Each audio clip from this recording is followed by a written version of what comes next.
as we move forward, yes, what I was asking you was if you wanted to, because you brought up the chromosome 2 fusion in the first couple hours, but you didn't really have enough time to expound on it. So if you wanted to take a couple minutes and go over so it's head-to-head telomeric, the occurrence of telomeres head-to-head. So basically we've got a chain of one sequence that is a telomere, and then the other sequence, which is a telomere fragment, right after it. So it is the endpoints of two chromosomes. And we can see the similarity between 2A and 2B in other primates like apes and chimpanzees and stuff like that. But there is a second fragment of a centromere in the lower half of that chromosome 2, and there is end-to-end telomeric fusion there. We can see it. So I just, that to me is the most convincing thing about it, is that the sequence goes sort of, one way, and then it goes the other way, exactly as if it was two different chromosomes. Okay, Mark, I appreciate that. What I want to do, guys, for this discussion is keep it as equally timed as possible. No one really interrupting each other. So whoever wants to get in on this chat, let me know, and we'll kind of go around the room like we did in the last open mic. So Mark, I appreciate that. Before I give a complete response, I would like to ask you a question. Do you hold to the same argument that Gutsick Gibbon does? She expounded it in her video, where she says that the chromosome 2, that 798 base pair region, that's the only place you find in the genome your sequences there, the TTAGG for telomeres, and CCCTAA. That's the only place you find these in the genome in a mirror image. Oh, in a mirror image. Yeah, I think so. I think that is the only place you'll find them. Yeah. Okay. He's trying to trick you. What he, because no, Grayson, we're gonna go around. Okay, go ahead, Grayson. You go ahead. Because he knows of smaller instances where you might have like 1 or 2 repeats of a head-to-head telomeric sequence, but like, but Grayson, the thing is that it's the no, it's not a key thing, because Grayson, you know, and I can pull up Erika's video. And in our debate, you said many times, it's the only place. It's the only place. And then I show you on multiple chromosomes, because Chris Rupe and I looked into it. And even Dr. Tomkins was fascinated. He's actually going to put out a paper soon on it, where we have multiple instances of TTAGGG, CCCTAA, the mirror image, on chromosomes that have nothing to do with a fusion. But you did say, and it's recorded in our debate, that no. It's the only place in the whole genome. Erika said it too, the only place in the entire genome. And I admit it. I said that is a point for the evolution model, because the evolution model, Joel Duff, I love the chromosome 2 topic. I challenge you to a debate on it if you would like to do that in the future. Anyways, and so the point is, and don't shift the goalpost, we have multiple locations, and I'll pull up just one right now. And one is the chromosome 9.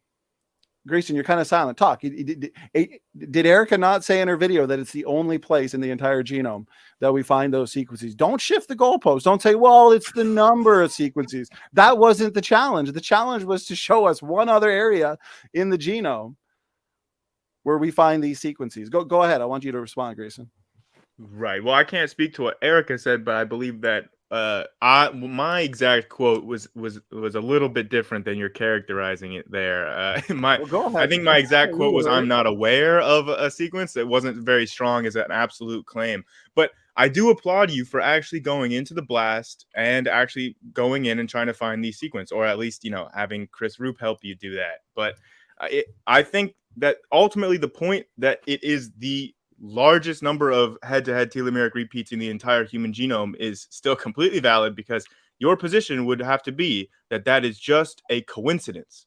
Like that's what your position would have to be. Okay, let me respond. It's actually not, because we found, so what we discovered, and I'm trying to pull them up because I had all the chromosomes listed. It was actually the chromosomes that I predicted. So in our debate, and I'll pull up the slide.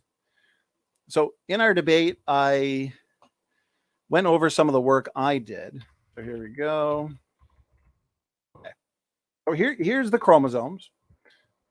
Okay, 1 to 22 sex chromosomes. So here's the chromosome 2. These interstitial repeats, you can see them color-coded, okay? So here's the chromosome 2. We can see quite a bit of these repeats. But we also see quite a bit of repeats in chromosome 5. And notice how chromosome 2 is the biggest chromosome 2 as well. But yet we find quite a bit in I just want to make sure that this is the right diagram. So how many of those other chromosomes have a second centromere fragment? Well, the second centromere is a good argument too. That's a secondary one. So we'll get to that in a little bit. Okay. Well, any of those other chromosomes have I was actually that other diagram I was just showing was a layout of the alphoid repeats. It's a very similar argument, the so-called cryptic centromere, and then also the ancient remnants of a fusion with the telomeres. They're very similar, and there's similar responses. So we'll deal with the telomere one first. So this is the telomeric repeat. So notice chromosome 2, again, it's the largest chromosome, but you'll find there's quite a bit of interstitial repeats, right? And they're all kind of in the middle. But wait a minute, there's quite a bit on 16. There's quite a bit on 21, 20. You can do a BLAST analysis and see this for yourself. Notice how many you find on 21 and 22. And yet those chromosomes are tiny compared to the chromosome 2. But these aren't associated with a fusion. And yet what do we find there? TTA, GGG, and other instances of CCC, TAA, the reverse complement. 16 has a lot. And I predicted in our debate, Grace, I said, you know what? I wouldn't be surprised if we found those repeats that are supposedly signatures of a fusion in these chromosomes. And yet that's what we discovered. We discovered that you find them in mirror image, TTA, GGG, CCC, TAA in these areas. Okay. And as a matter of fact, in the chromosome 2 area, it's actually very degenerate. And what I mean by that is we don't really find the repeats, TTA, GGG. We don't find many instances of them in tandem order. We actually find in other chromosomes, we find more instances of them where they're in tandem repeat, where they're not degenerated. And so that's a uniqueness in other chromosomes versus the chromosome 2 spot. Anyways, here's the biggest site we found. So here's BLAST. You can see all the data here. And chromosome 9, large area where these repeats are all over the place. You can see here, large area, very similar to the chromosome 2. TTA, GGG, CCC, TAA, mirror image. Here's the chromosome 2 spot. So you have a few in tandem. 1, I highlighted them red. 2, 3, 4. And then here's the CCC, TAA. But it's very degenerate because there's really only a few in tandem. And what I mean is it's very broken. Look, TGA, GG. So you don't get one nice tandem until many letters in. So the point is we find this exact signature in many other chromosomes. Chromosome 9, we find the signature, and it's a large signature. So it's not just a few, like Grayson was saying earlier. It's very similar to the chromosome 2. And so I guess my question then is chromosome 9, is this a representation of an ancient fusion, Mark? Could be. I don't know enough about it, but it could be. Does that have a centromere, a second centromere that's been deactivated like the chromosome 2 does? Well, that's the problem is when you go to the cryptic centromere argument, there's no cryptic centromere found either. Those alphoid. Let's not go to the alphoid yet. Let's not go to alpha yet because you just talked for like 15 minutes. So right. Well, and that's the thing. What you said. But again, this right here is the main argument because some evolutionists have actually just conceded and said, yeah, we don't really find remnants of a cryptic centromere because before you move on, let's just address what you've already said before you start making new points, right? Well, I allowed Mark to address it, but he went to the cryptic centromere. So whoever wants to respond to this, we find an nearly identical signature here in chromosome 9. Can we just address that? I mean, you're going to address it. Somebody address it. Quit whining. I'm trying to address it, but you keep talking over me. Okay. Mark asked a question about the cryptic centromere. The number of repeats in chromosome 9, what is that? 9 repeats? You have like 6 going forward and 3 going reverse and head to head. No, right? I'm just showing the mirror image. Right, but that you don't have any repeats. Like, I mean, where's your repeats before that, right? And so then in the chromosome 2 example, I mean, there are a lot more than just 9 repeats there. That is a much larger sequence of forward to reverse telomeres in the exact place that it would be predicted we would find it if the chromosome 2 fusion did happen. So again, and this is what I already levied against you and you have not addressed, is that just a coincidence? No, you don't get it. You don't get it. These repeats that we find, okay, there's now, even in the secular literature, and this is what sparked the interest of Dr. Tomkins to actually look into it himself. These repeats, TTAGG, these interstitial repeats, CCCTAA, they're found everywhere in the genome. They're associated with functional roles. For example, gene expression, okay? This has been documented in the secular literature in at least one paper, and then Dr. Tomkins went and did the analysis himself, and he tested it all and looked for activity and all that, and he confirmed it, okay? So the point is that contradicts the argument from the evolutionist side that says, well, this signature is what we'd expect to find if this were the ancient remnants of a fusion. Then the response typically, like with Erika and then with you, maybe not as loudly and proudly as Erika, is, well, okay, we find these repeats everywhere in the genome, but never in mirror image. It's either TTAGG here or CCCTAA over here. But yet I find you at least 5 or 6 chromosomes that contradicts that argument, and one specific chromosome, chromosome 9, that is quite large, that contradicts that as well. And now you're shifting the goalpost. It doesn't matter. The chromosome 2, I've already shown, is a lot bigger. And so we find a little bit more of the repeats in chromosome 2 than versus chromosome 9. It's not a big deal. It doesn't help your case is the point. Okay, you find these sequences everywhere. They're associated with function. There's a massive signature in the chromosome 9, has nothing to do with a fusion. The chromosome 2, nothing to do with a fusion either. Go ahead. Right. Well, from the paper that I'm reading, sort of says that the indication of 9PTER, the chromosome 9, suggests that was a duplication before the gorilla chimpanzee human split. This is a very technical paper. I'd love for you to read it, but the divergence indicates this duplication predated the gorilla chimpanzee human split. Fish data would indicate more recent date because only one location is labeled in gorilla and orangutan compared with site corresponding to both 9 in human and chimpanzee. So you're looking at a system where we have these duplicate inverted mirror expressions, as you've called them. The problem that you have is they exist in all other primates as well. They're all over the place in other primates as well, and they correspond to the ones in humans. Now, you might say design, that's fine. But the big difference is in 2, where we have the repeats, but they're not, like the repeats actually exist in chimps. They're just not fused together. Well, Mark, I don't want to interrupt you, but right here, look at the image. Here's the repeats in the chimpanzee genome. Notice the massive differences. So we're finding that these internal telomeric-like repeats are associated with a lot of activity and function, mainly gene expression. Look at how many of these repeats exist in the human genome versus the chimpanzee genome. So no, there's not very much homology. It's actually very weak homology. The chimpanzee genome is quite different when it comes to these repeats. Donny, yes or no? Has the chimpanzee genome been completely sequenced? No, it's it's been weakly sequenced, and human genome's been used as a.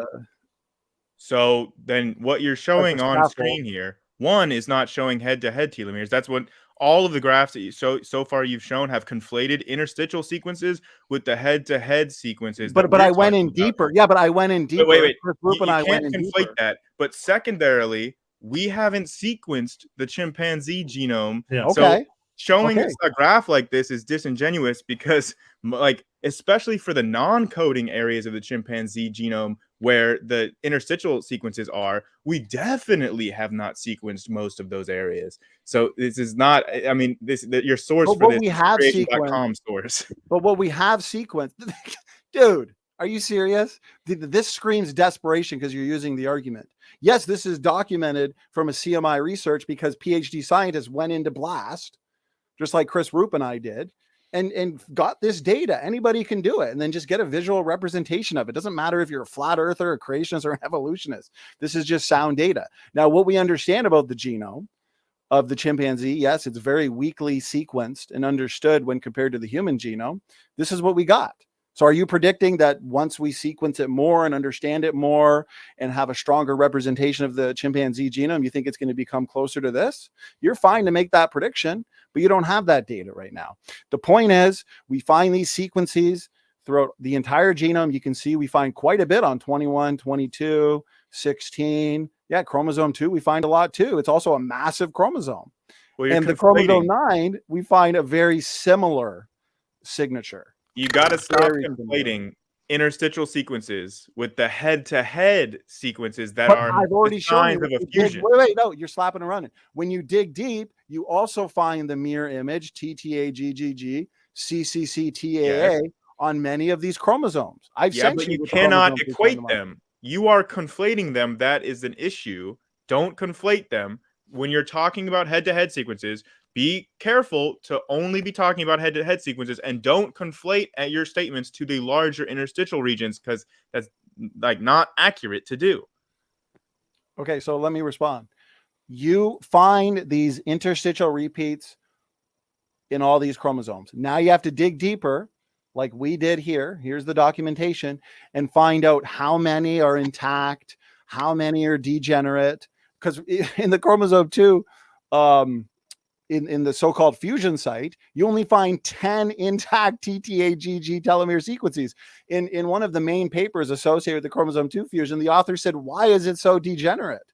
How are so many of these sequences basically lost and destroyed or corrupted over time? When it comes to the reverse complement sequences, you find about 43, and the region itself is only 798 base pairs. Chromosome 2, and we're still looking, guarantee we'll find more spots, quite a big signature as well. And so when you dig deep into each of these chromosomes, okay, surprisingly, you have quite a few spots where we've discovered that the mirror image, and yet nobody has suggested that those are there because of an ancient fusion event. And yet now we have a lot of research saying that these sequences and DNA elements are there for functional reasons. That negates a fusion, and we have a functional gene overlapping the area. I mean, I think it's so weak for you guys right now. It's a bit it's absolutely weird. Like you can look at that and you can go, oh well, that's just a coincidence that those telomeric repeats happen at the exact point that the chimpanzees, like, you can look at their DNA and they almost fit together. I think you're being really disingenuous and sort of going, oh well, those things that, you know, that happens and those things happen. You're looking at sort of, you know, the actual, if you line them up, the actual similarity between 2A and 2B and 2 in humans is overwhelming. Like, it is so similar. It really is. Okay, let me respond. That's an assertion. We've looked at the homology. It's very weak. One of the chromosomes is like there's 10% of it missing. There's no there's a specific category of satellite DNA that's not around or found around human chromosomes, including the human chromosome 2. The lack of homology at the ends of the chimpanzee chromosomes 2A and 2B. We also find that thousands and thousands of sequences surrounding the 798 base pair region, okay, in the chromosome 2 spot, are not found in chimpanzee. And when you read that highly technical paper, you see that they're trying to explain it over time through duplications and translocations and genes in the human genome basically moving to where they are to explain why it's so different. No, it's very different. And now we find these sequences all throughout the genome, even in spots where we're looking at a mirror image. It's very degenerate at the so-called fusion site. But what we do find is associated with function. No, it's looking very bad for the fusion argument. I just want to be very clear that 600,000 claim of yours is completely fictitious. After our last debate, when you made that claim, I went back to the paper, I read the paper, and I asked you to cite the source for that, and you were unable to do so. So there is no claim that like what you just claimed. There's no source for that information. That is not true about that. So Grayson, have you read through that massive? Okay. Have you read through that massive paper? Because as you scroll down, they're talking about since the split, and they even have phylogenies there. I'd have to pull up the paper. And since the split, you have human chimpanzee common ancestor roughly 6 million years ago. Since the split, they go over massive sections of that paper is saying duplication here, mutation here, translocation here. Why in the world do you think they're invoking all of those changes? Yeah, you are misreading that paper. We're trying to explain why it's different. What you think that paper is saying is absolutely not in that paper. That is your misunderstanding of that paper. So stop citing it unless you can find in the paper where it agrees with you.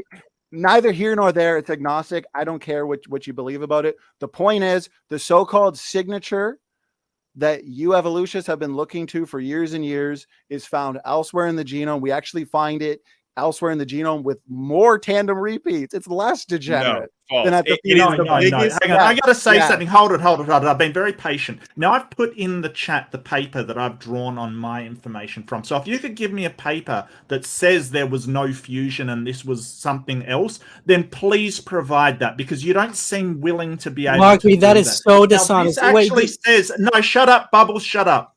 You've got nothing to contribute. Go away. So this is basically saying that there's a 98 to 99% average sequence identity.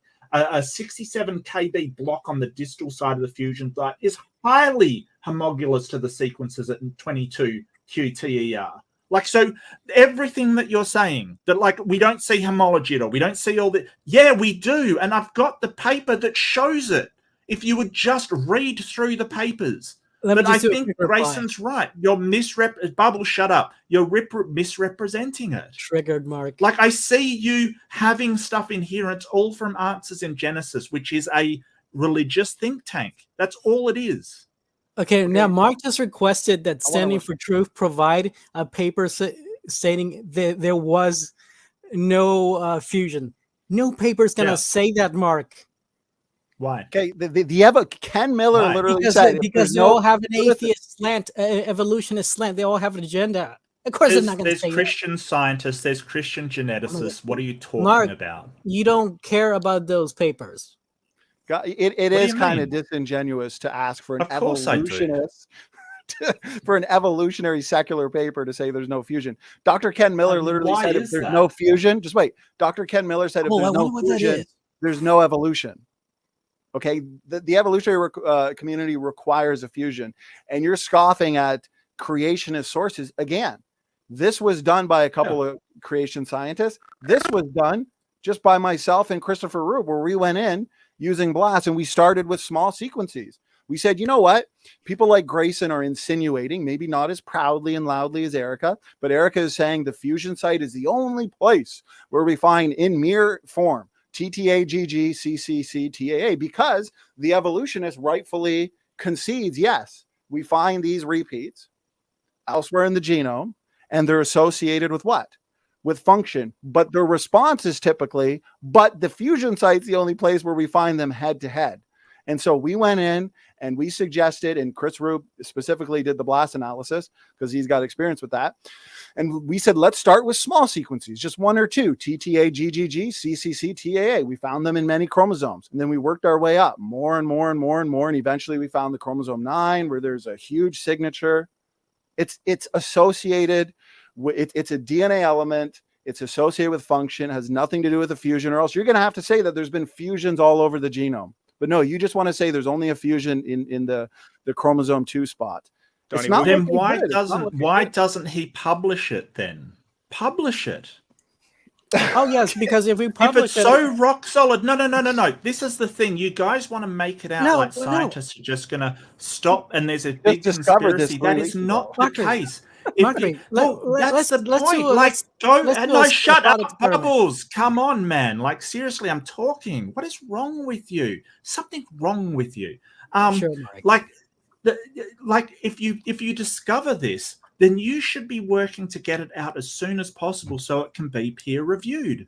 Here, let's do a thought experiment, Mark. Let's do a thought experiment, Mark. Let's say I do publish a paper. What's your thought experiment? Let's say I publish a paper, and then Richard Dawkins gets to review my paper. Do you think he's going to review that paper unbiasedly? Why would Richard Dawkins be reviewing papers? Wait, you don't think he's capable of reviewing my paper somehow? Bubble, Mary Schweitzer debunks this. She published something that went against the consensus, and she was allowed to publish something that went against the consensus. Mary Schweitzer actively debunks you. No, she didn't. Now, and Donny, she's an evolutionist. The main point that you need to address, Donny, the main point you need to address. No, Grayson, the main point you need to address. You've been avoiding since our debate. The main point that you need to address is the size difference. The size of the head-to-head telomere. You don't get it. Why isn't the size important? Is bigger. Why isn't the size important? Why is the size important? She said. Yeah, why is the size important? Because the size, as in the number of telomeric repeats that are in the head-to-head formation in chromosome 2 is larger than anywhere else in the genome. And Donny was showing that. He showed in chromosome 9 that it's only a few head-to-head sequences, but in chromosome 2, he showed that it was a lot of them. It was a much larger head-to-head sequence. So Donny needs to explain why the largest sequence would be at the exact fusion site predicted. No, Grayson, weak and soft. Okay. Firstly, there's things about the chromosome 2 that are unique to the chromosome 2, but then there's things about the other chromosomes that are unique. For example, the chromosome 2, the chromosome 2 spot is very degenerate.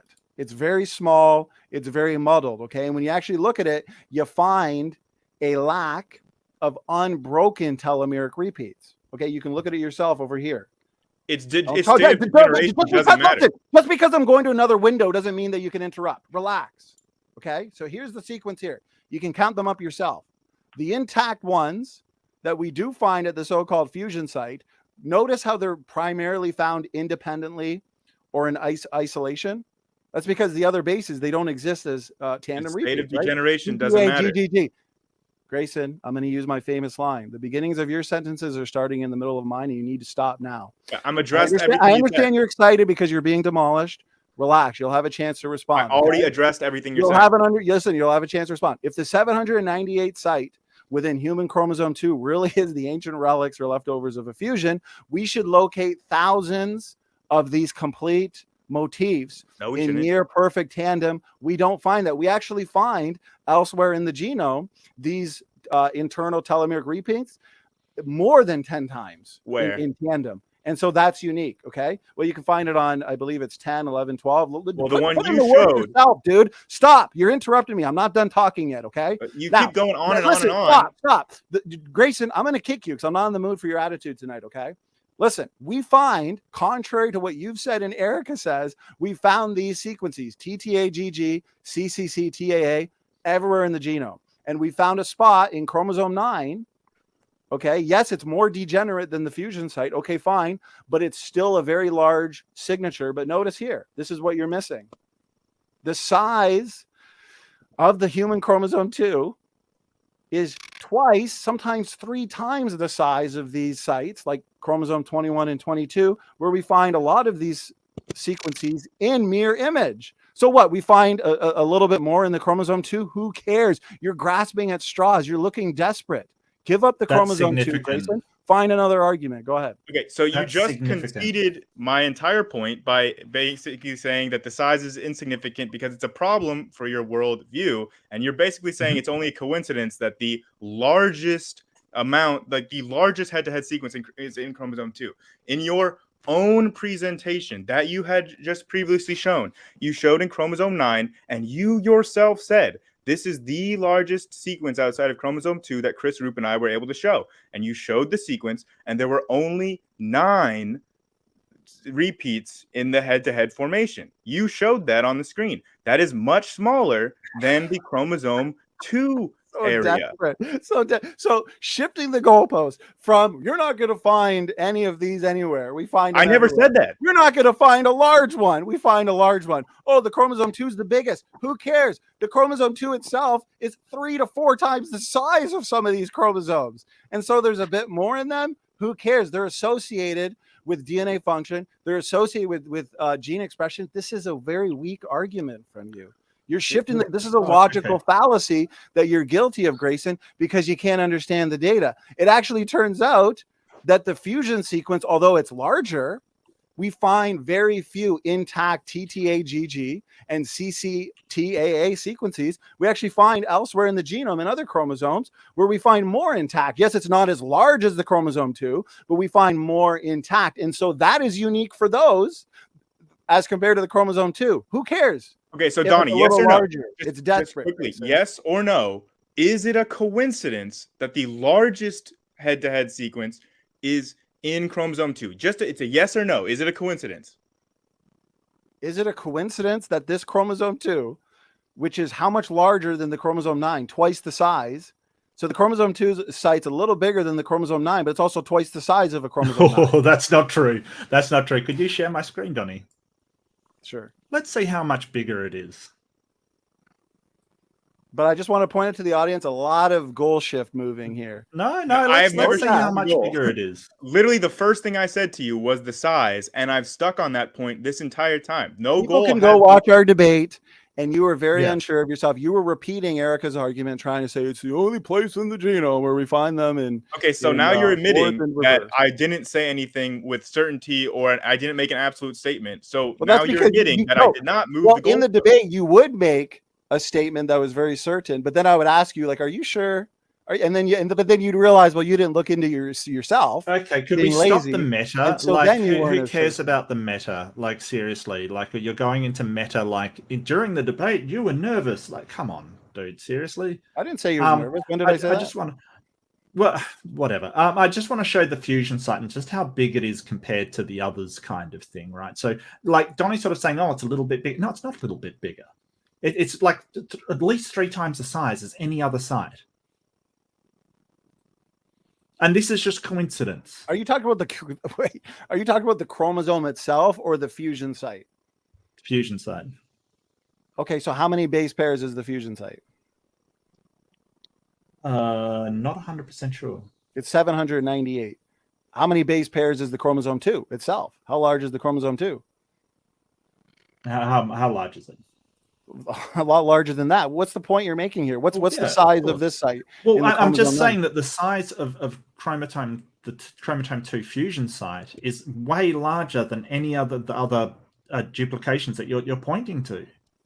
How large was this site in the chromosome 9, within the chromosome 9? I just want to be very clear that there is no correlation between like the interstitial sequence length of repeats and the total size of the chromosome. So like that's a faulty assumption on your part. All we find is these internal telomeric sequences. We find them in various chromosomes, including the chromosome 2. We now understand that these sequences are there for functional purposes. They serve important engineered purposes. They're not associated with ancient fusions. You want to say they're associated with ancient fusions, but there's nothing unique about the so-called fusion spot. We're just going to go in circles. I've documented it. I've put in the work. I'm showing it here. Donny, you guys can hold on to it. We don't say it. It's the geneticists that say it. We don't say it. Like, it's not like we're going, oh, we've just come up with this thing to show our worldview right, kind of thing. And sort of this is what the scientists actually say who do the work on it. Like, you don't have to convince us. You have to convince them. It was the scientists, Mark. It was the scientists themselves that when they looked at the area, the 798 base pair region, they're the ones that said and asked the question, why is it so degenerate?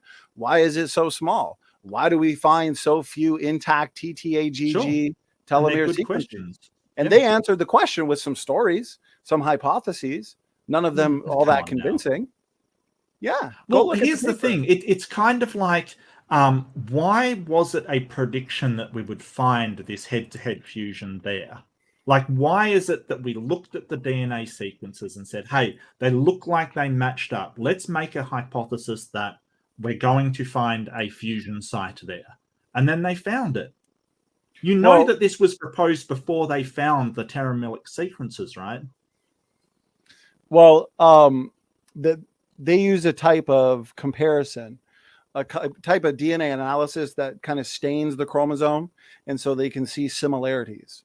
And so even before they made the prediction, they could see that there were some similarities between the human chromosome 2, right? And chimpanzee and chromosome 2A and 2B. Yeah. There's some synteny there. And so they had to choose.